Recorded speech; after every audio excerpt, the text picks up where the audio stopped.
Happy New Year! So now it's the beginning of 2019 and we want to share with you 12 ideas of 12 different activities that you can do throughout the year across Canada. Starting with January. In January, we recommend skiing. So by January, all the ski hills across Canada should have plenty of snow. We're in Calgary, so we go to the Rocky Mountains very often, and that's where some of the best skiing in all of Canada can be found. Of course, there's plenty of mountains and hills across Canada to go skiing, but if you want the best, you definitely want to head to the Rocky Mountains. For February, we recommend heli-snowshoeing, and for that you also need plenty of snow. And heli-snowshoeing is an awesome activity that shares beautiful views and then like going to a backcountry place where there's plenty of snow and not many people get to see that. Yeah, so snowshoeing is a great activity to do in the winter anywhere in Canada. All you need is snowshoes and snow and trails, and you can go snowshoeing, but doing it by helicopter is obviously much more exciting, and for that we definitely recommend the Rocky Mountains again. And it's so much fun because you are actually walking in how many feet of snow? It can be 10, 15, 20 feet of snow. And if you haven't experienced too much of winter and snow, it's really a beautiful activity. For March, we came up with fat tire biking. So this is kind of a new sport relatively. It's basically a mountain bike with really fat tires on it that allows you to plow through snow. So it's a new cool activity to do anywhere where there's snow. That's one of the cool things about it. It doesn't matter where you are. If there's snow and you have a fat tire bike, you can go. We did it at Panorama Resort, where there's lots of snow, and it was kind of like being in a winter wonderland. I know, it is such a hard workout, so you need to make sure to dress up in layers because you're gonna warm up and you're gonna start like stripping your clothes.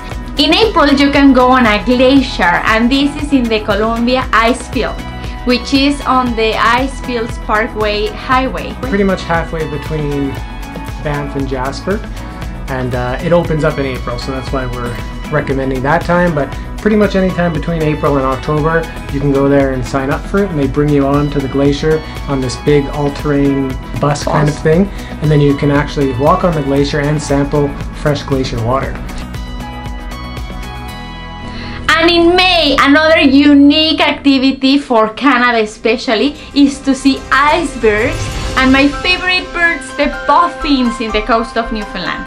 Yeah, so icebergs, I'm not sure where else you can see them in the world, but I know Newfoundland is one of the best places to see them, and definitely the best place in Canada. So typically between May and early June is when you see them. You never know which ones you're going to see. The ones we saw weren't too big. They were probably the size of kind of a standard house, which is still pretty big. Impressive. But sometimes you see them as big as an apartment building, so hopefully we'll see that one. Yeah, we need to go back for that. In June, we recommend going rafting. That's usually the time of the year when all the rivers are as fast as they can go. That's when usually the ice in the mountains is melting, or other certain things in other regions are happening, but that's usually the best time to go, and we recommend going on the Shubenacadie River in Nova Scotia. What's cool about this is it's quite different. Instead of a river where the water is always flowing, in this one it's actually a tide. So you're actually rafting the highest tides in the world, which requires a boat with an engine on the back, because you're actually going kind of against the tide in the beginning and then coming back with the tide, and you get to do it over and over again, and trust me, you get very, very wet.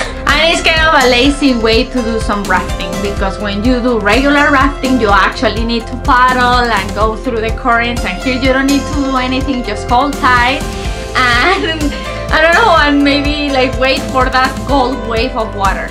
And there, actually, if you go in June like we said, or late May when it first opens, it's very cold, but you'll be alright. And then you get to slide down these mud hills.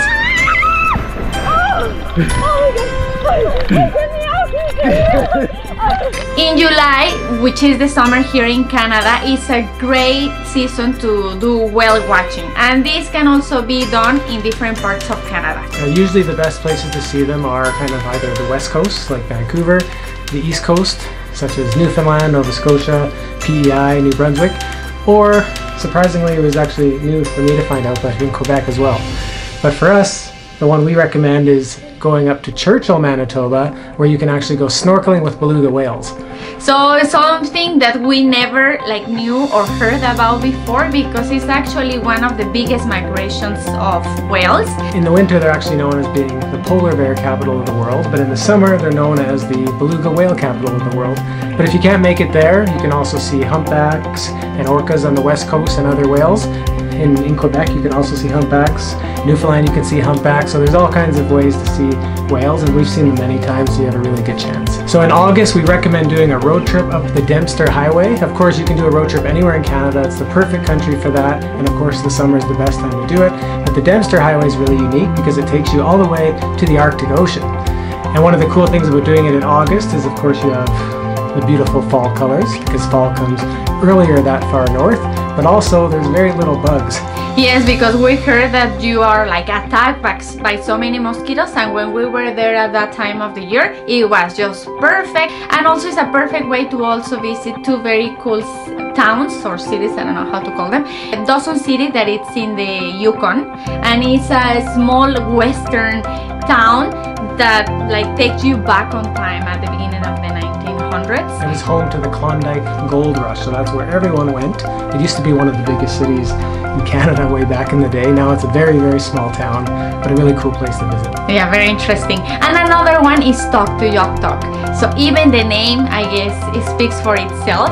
It's also a very secluded town up in the Arctic, and also it's so cool to learn about their lifestyle up there. And in September, which is my birthday as well, we recommend to go and see grizzly bears. So in BC, it's a great place to go check out some grizzly bears. We actually went to Vancouver Island, and from Campbell River, we took a boat where they take you back to the mainland to a specific place where they have it all set up where you can watch the grizzly bears coming in to feed on salmon. And you get to see them up close. Yeah, we got to see like 20 different grizzly bears, like chunky with babies, fishing, like in plenty action. And I guess it's the best way to really see a grizzly bear, because you don't want to see them when you're in a hike. And it's pretty cool to see them eating the salmon, because it's like watching one of those Planet Earth videos, but with your own eyes. So in October, we recommend doing another road trip, but this one down the Icefields Parkway. So this is known as one of the most scenic road trips in the world. And the nice thing about October is there's not quite as many people anymore. The fall colors are starting to arrive, and usually the weather is still pretty nice. Yeah, and also again, like Rocky Mountains is something that mind-blowing, especially if you come from a country where you don't have a lot of high mountains. And also along the way you can see different wildlife, elk, moose, caribou, lots of geese as well, depending where you stay. Yes. But there's lots of beautiful turquoise lakes along the way, glaciers, the beautiful town of Jasper. And then you can do different activities along the way. So in November, one of the best things to do in Canada is to go check out the Northern Lights. Of course, you can see them throughout the year, but it needs to be dark, so typically winter is the best time to go, and October, November tend to win out. And of course, for that, you want to go up to the north. So we actually got to see them from the Dempster Highway near Inuvik. And you can see them from many different places, Fort McMurray, Northern BC, the Yukon, Northwest Territories, Yellowknife. So you need to get ready to stay up late, because you don't know when are they coming, when there's gonna be a clear day. But when that happens, it's really like a fantasy dream. Yeah, if you get the chance to see them in their full glory, where they're dancing and they're super bright, it really is like a once-in-a-lifetime experience. So then in December, the final month, we recommend getting out and doing some winter hiking. So it's an easy thing to do no matter where you are. Doesn't need to be the mountains, but you just need to be dressed warm. Probably have some cleats maybe. Yes. On the bottom of your shoes to help you not slip. And if you can do it anywhere, of course we always recommend the mountains because it's just so beautiful. Yeah, actually there's a hike that we really like that is called Johnstone Canyon, that is in Banff National Park, because it's kind of like it's like an ice trail. Maybe, pretty easy. Yeah, it's pretty easy, and then you get to see these, so is it like waterfalls, frozen waterfalls? And people climbing up them. So there you have it, 12 unique activities to do in each different month across Canada. It doesn't matter where you are, well for the most part, obviously some things you need to be in a specific destination, but it doesn't matter if it's spring, summer, fall or winter, there's something awesome to do in Canada. So again, if you like this channel, give us that thumbs up, leave us a comment, subscribe, and visit us at mustdocanada.com.